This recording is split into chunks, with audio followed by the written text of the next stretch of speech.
In this video guys, I'll be telling you how to search bar, how to move search bar to top on your iPhone or iOS 26 update. If you're on iPhone, then you just need to follow the same step as on iPad.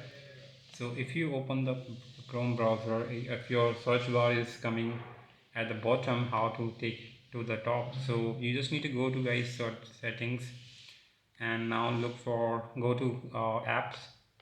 Now look for Safari browser, and when you go inside the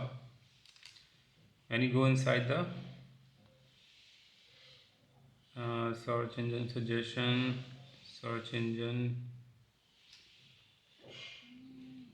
so you have to guys go to tabs, and here in iPhone you must be seeing top option to take your search engine to top. So that's a template. So there are three templates you can choose in which that search bar is in the top. So yep, I hope you get it.